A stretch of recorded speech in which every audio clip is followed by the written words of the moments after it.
سورہ ناس جو ہم میں سے سب لوگوں کو یاد ہے، تو میں اس کا کچھ میسج دینے کی کوشش کرتا ہوں۔ اللہ تعالیٰ فرماتے ہیں قل کہو اعوذ برب الناس، کہو کہ میں پناہ لیتا ہوں یا میں پناہ لیتی ہوں برب الناس، تمام انسانوں کے پروردگار کی، تمام انسانوں کے رب کی، لارڈ۔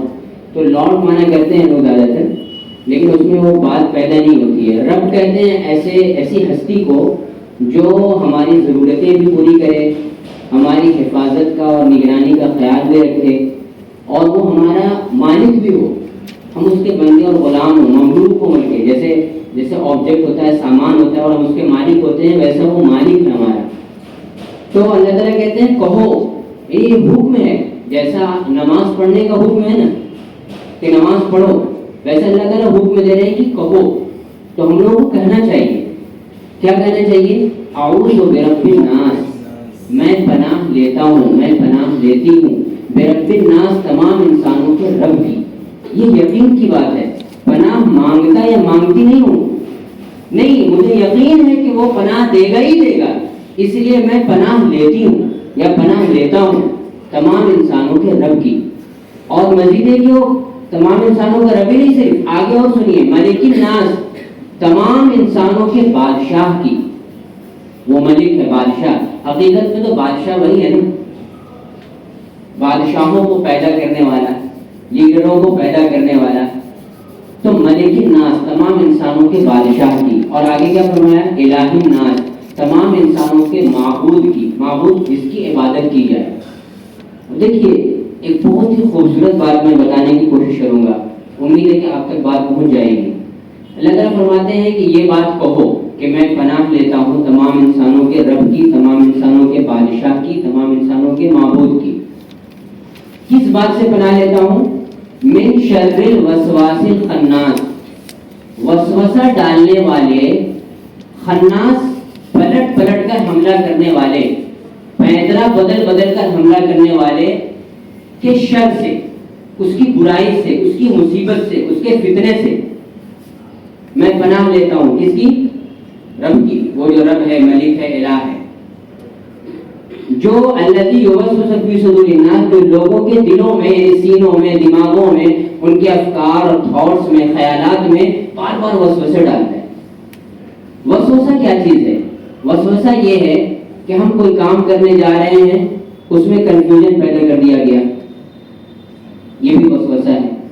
ڈاؤٹ اور شک اور شبہ، وہم پیدا کر دیا گیا، یہ بھی وسوسہ ہے۔ وسوسہ یہ بھی ہے کہ ہم کو کسی غلط کام پہ ابھارا جا رہا ہے، کسی غلط کام کی طرف مائل کیا جا رہا ہے، ہمارے اندر انٹرسٹ پیدا کیا جا رہا ہے، دلچسپی پیدا کی جا رہی ہے، رغبت کہ ہم غلط کام کریں، یہ وسوسہ ہے۔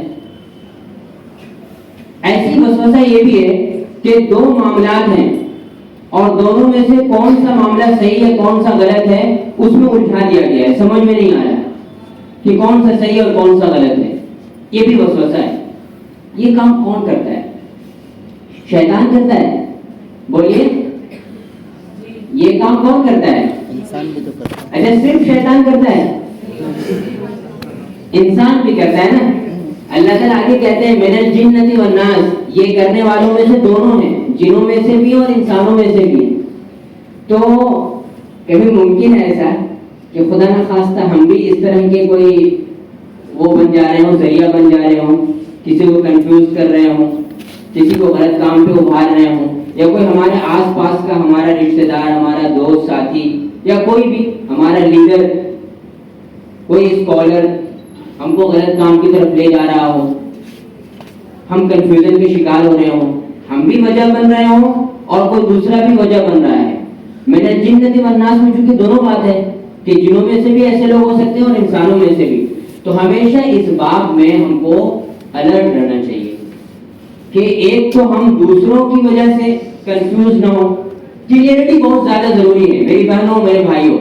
اللہ تعالیٰ قرآن میں کہتے ہیں نا افمن شرح اللہ صدرہ للاسلام، جو شخص ایسا ہو کہ اللہ نے اس کے دل کو اسلام کے لیے کھول دیا ہو، ایک دم کلیئر ہو وہ اس معاملے میں کہ اسلام 100% صحیح مذہب ہے اور میں اس کو فالو کرتا ہوں یا کرتی ہوں، تو ہر حال میں میری نجات ہے، میری کامیابی ہے، مجھے سکسیس ملنے ہی والی ہے۔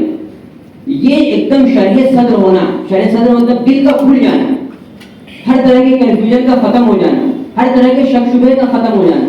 ابھی کیا ہم لوگ شک شبہ کے شکار ہو جاتے ہیں, ذرا سا کوئی کچھ کہہ دے, یار ہم جو اس اسلام کو مانتے ہیں, اس مذہب کو, وہ کیا چیز ہے, اس میں وہ بات جو بتائی جا رہی ہے صحیح ہے یا نہیں صحیح ہے, کنفیوز ہوتے ہیں. کیوں؟ علم کی کمی ہے. جتنا زیادہ ہم کم علم ہوں گے اتنا زیادہ ہمارا شعور کم ڈیولپ کرے گا اور اتنا زیادہ ہم کنفیوژن کے شکار ہوں گے. اب ایک بات بتاتا ہوں, جو میں نے کہا تھا کہ خوبصورت بات بتاؤں گا, وہ بات اب بتا رہا ہوں. وہ بات یہ ہے کہ یہ بتائیے کہ انسان کے لیے قرآن رب الفلق میں وہاں پہ 4 شر کا ذکر ہے, یہاں پہ صرف ایک ہی شر ہے, ایک ہی مصیبت اور ایک ہی برائی, ایک ہی فتنہ.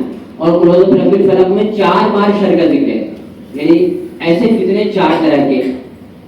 تو وہاں پہ اللہ تعالیٰ نے اپنے لیے صرف رب الفلق کہا ہے کہ میں فلق کا رب ہوں.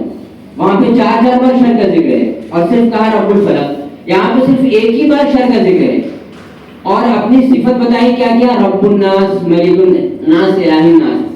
اس کا مطلب یہ ہے کہ یہ شر بڑا ہے, بہت زیادہ بڑا ہے. اللہ تعالیٰ اپنی 3 کوالٹیز کا حوالہ دے رہے ہیں, 3 صفت کا.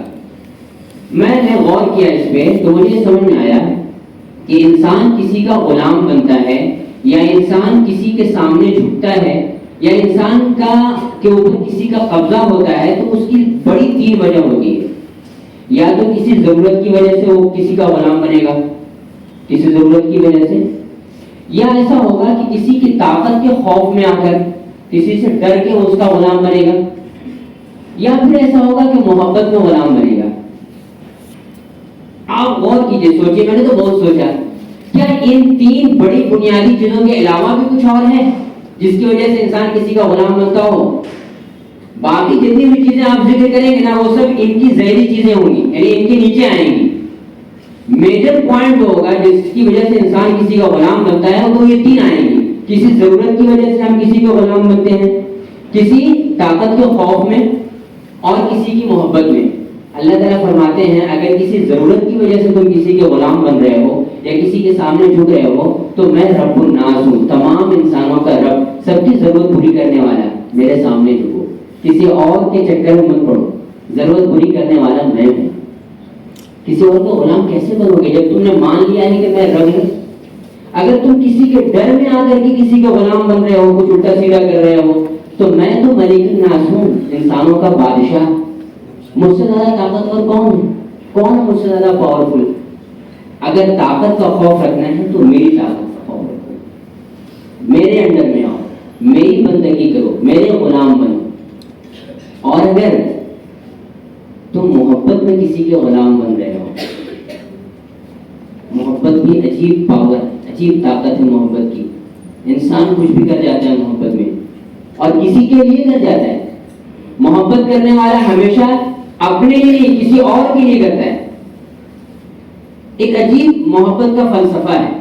محبت کرنے والا اپنے لیے کبھی کچھ نہیں کرتا, دوسروں کے لیے کرتا ہے, اور بہت کچھ کر کے گزر جاتا ہے, جان تک دیتا ہے, اور اس کے بعد کہتا ہے جان دی ہوئی اسی کی تھی, حق تو یہ ہے کہ حق ادا نہ ہوا. یہاں یہ بھی کہتا ہے وہ.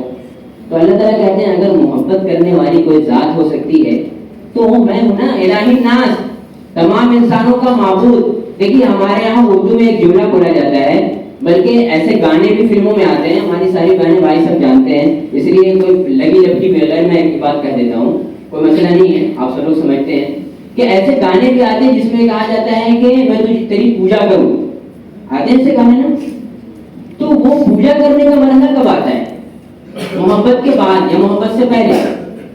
محبت کے بعد آتا ہے.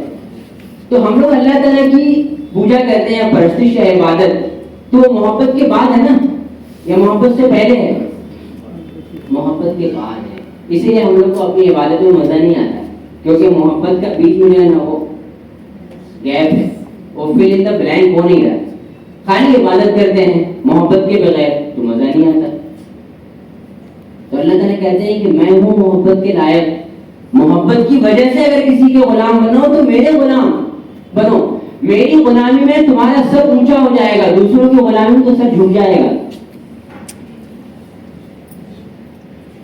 یہ ہے اللہ تعالیٰ نے تینوں صفات ذریعے, یہ قرآن مجید کی خوبی ہے, کمال ہے. جیسے ایک شعر ہے کہ قوت فکر و عمل پہلے فنا ہوتی ہے تب کسی قوم کی شوکت پہ زوال آتا ہے.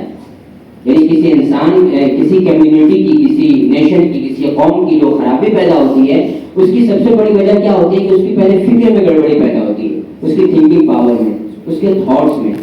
تو یہ جو شر ہے نا سورہ ناس میں، یہ تھاٹ کو خراب کرنے والا شر ہے، تھنکنگ پاور کو ایک طرح سے ہائی جیک کر لینے والا، کرپٹ کرنے والا ہے. تو اس لیے یہ شر سب سے زیادہ خطرناک ہے.